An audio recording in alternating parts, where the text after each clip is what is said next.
Les amis, petite preview du début des huitièmes de finale aller qui auront lieu ce soir. On va commencer par évoquer la partie qui aura lieu à 18h45. Elle opposera Bruges à Aston Villa. Alors je vous le concède, ça n'est pas la partie la plus excitante à suivre, mais c'est quand même une confrontation qui compte de nombreux enjeux. Bruges, on est quand même sur une équipe qui a éliminé l'Atalanta Bergame lors du tour précédent. L'Atalanta Bergame qui avait remporté la dernière Europa League et qui concourt au titre en Serie A. Bruges, c'est une équipe qui dispose de nombreuses individualités de qualité, comme le jeune Talbi ou encore l'inépuisable Van Aken, une équipe qui en a mis deux, puis trois au retour face à l'Atalanta. Donc là aussi, un réservoir offensif assez intéressant face à une équipe d'Aston Villa qui va un peu moins bien ces derniers temps. Lors de la dernière journée de Première Ligue, les hommes d'Unai Emery se sont inclinés 4 buts à 1 face à Crystal Palace, mais ils ont pu reprendre un peu de confiance grâce à une victoire acquise 2-0 en coupe face à Cardiff ce week-end. Et ils peuvent aussi compter sur leur nouveau duo gagnant Rashford-Asensio, tous les deux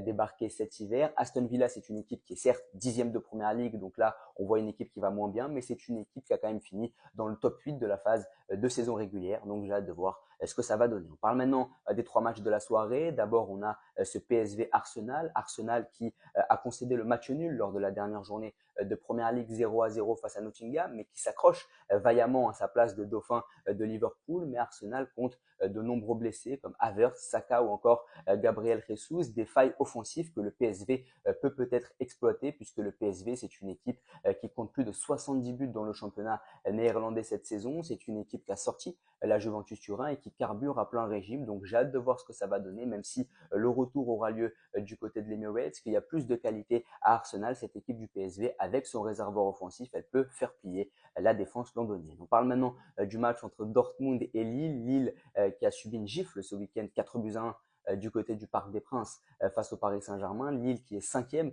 de Liga, ça va un peu moins bien depuis le début 2025 pour les hommes de Bruno Genesio, face à une équipe de Dortmund qui est dixième de Bundesliga, qui va beaucoup moins bien cette saison, qui a perdu de nombreux éléments qui les avaient amenés en finale de la compétition la saison passée. Mais Dortmund, ça reste une équipe expérimentée, ça reste une équipe qui est finaliste sortante de la saison passée. Donc c'est une équipe là aussi qui a pas mal de qualité et qui reste sur deux victoires.